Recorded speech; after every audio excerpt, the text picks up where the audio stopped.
up guys, it's the Divinator here. Thank you so much to those of you who watched my first review on Ratchet and Clank 1. Now today we're going to keep the month of Ratchet going with Ratchet and Clank 2 for the PlayStation 2. Don't want to waste any more time, so let's get stuck straight into it. Alright guys, here we go. Ratchet and Clank 2 for the...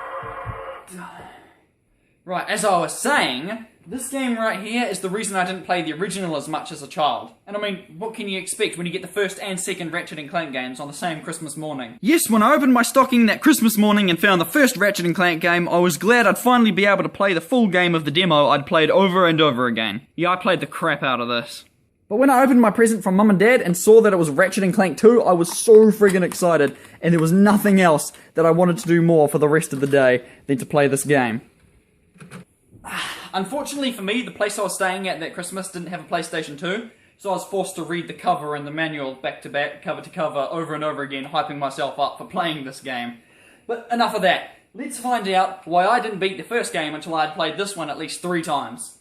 Oh, a sort of legitimate spoiler alert here, because there are some really good plot twists in this game. So the story starts out this time with our heroes doing a TV interview, where they essentially explain that since defeating Chairman Drek in the last game, they've had a lot of downtime, and feel that nobody needs a hero right now. Meanwhile, in the Bogon Galaxy, we see an old geezer, Abercrombie Fizzwidget, taking an interest in the duo.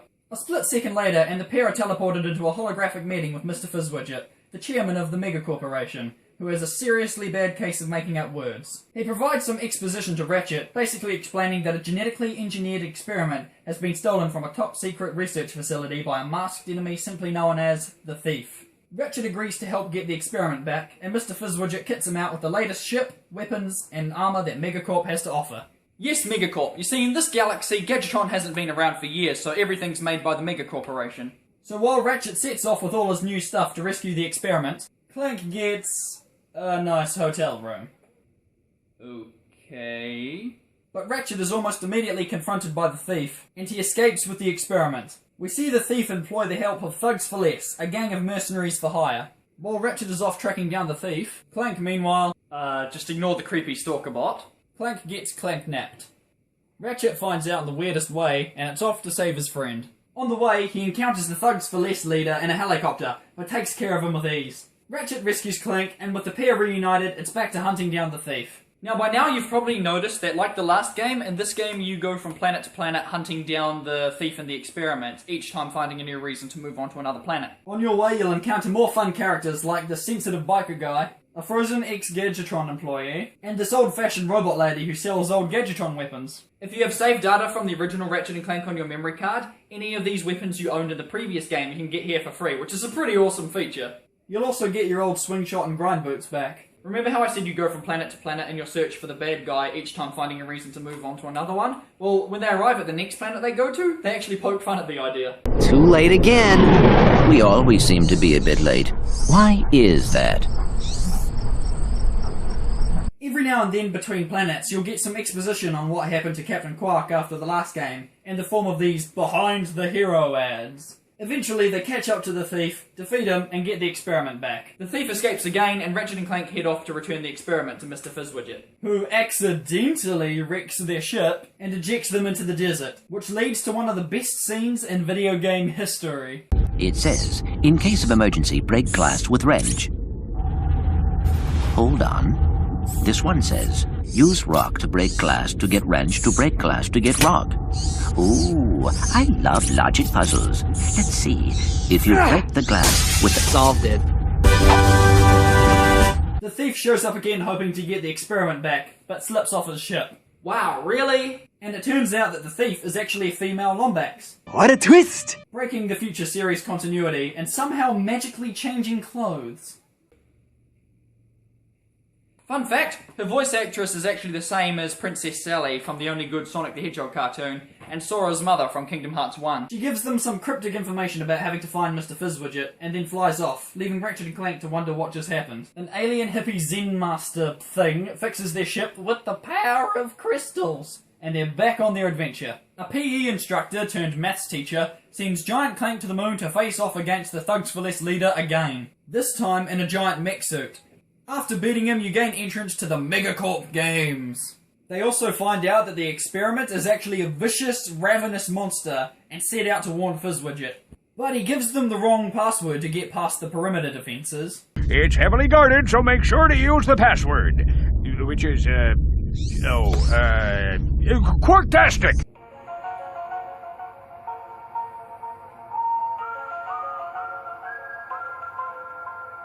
Nah!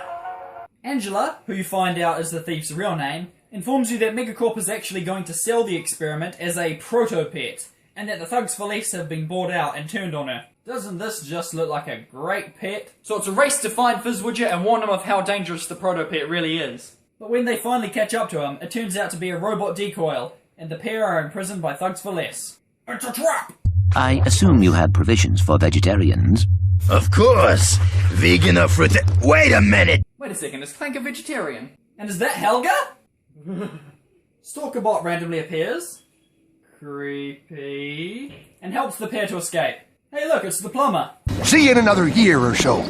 What did he mean by that? Angela is captured because of a sneeze. Lame. And you infiltrate the Thugs for Less headquarters to rescue her. The Thugs for Less leader shows up again, this time in an even bigger mech suit, and you defeat him once and for all. You free Angela, and she reveals that Megacorp wishes to mass-produce the proto-pet. Oh, and she used to work for Megacorp. Upon investigating the Megacorp shipping facility, they discover that a planet has already succumbed to the proto-pet mania. They meet up with Angela on planet Canada, and they plan their final move, to take out the original proto-pet, which should destroy all the others. Stalkerbot shows up at the facility to warn them about Captain Quark's plan. Yes, Quark. You see, his Steve McQuark persona was just an elaborate ruse used to sell phony Gadgetron products until he could save up enough bolts to finance his heroic return in another galaxy. But before they can even comprehend what they just saw, Fizzwidget appears, blows up the Stalkerbot, yay! And reveals that he was Captain Quark all along. What a twist! And that he engineered the proto-pet to wreak destruction throughout the galaxy so that he could reverse the process, appearing as if he had saved the galaxy, and then he would be treated like a hero again. Pretty good plan. He pins the blame on the three heroes and attempts to use a device to render the proto-pet harmless.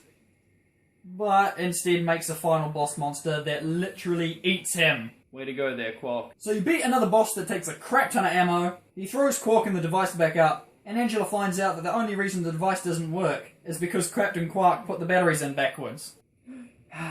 Way to go there, Quark. Oh yeah, and the real Mr. Fizzwidget was tied up in a closet the whole time. Clank is sad because of the dead Stalkerbot, but Ratchet agrees to fix her. No! Quark ends up working for Megacorp, Clank ends up with the robot, never to be seen again. Ratchet clearly has good chemistry with Angela, never to be seen again. I'd like to think that they didn't get together because they knew she wouldn't return in the series, but it begs the question of why bother making her a Lombax, especially when you learn the Lombax's backstory in the future games. But that's a tale for another review. I honestly didn't intend to spend so long focusing on the story in this game because I wanted to make the review a lot shorter than the last one. But you can't. I mean, these games are just so full of story, and not bringing attention to it would be a huge disservice to the games. These are how games should be. You know, full of story content and side content. Not like the crap we get nowadays, where it's all buggy multiplayer and a crappy piece of single-player content tacked onto the side. I'm looking at you, EA Star Wars Battlefront, you insult to gaming you. Alright, rant over. The story kind of ends there.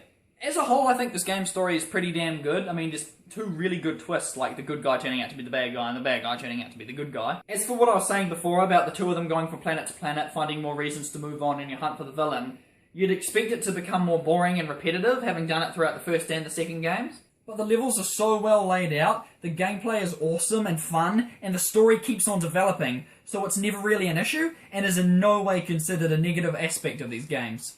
Right, as for characters, Quark as Fizzwidget, even though his speech pattern's kind of annoying, his reveal is a twist that as a kid I never saw coming. And his plan of mass-producing an army of little monsters, then removing the problem, is being seen as a hero again, and pinning the blame on those who ruined his heroic image in the first game, is a pretty good plan, and it's really well thought out. Also, this is totally Syndrome's plan from Disney's The Incredibles, but this game came out a year before that movie, so technically Quark did it first. Unfortunately, this is the last time Quark will be portrayed as even remotely intelligent in the series, and while I do have a simple theory on why, I'll save it for the next review. Another great character, of course, is Angela. Well, I say great, I mean, I like her character for sure, but ultimately she's just there to provide exposition. Her whole thief persona is ultimately pointless. Like, why didn't she just tell Ratchet that Fizzwidget was up to something and that she was trying to help? And she even gets captured Princess Peach style.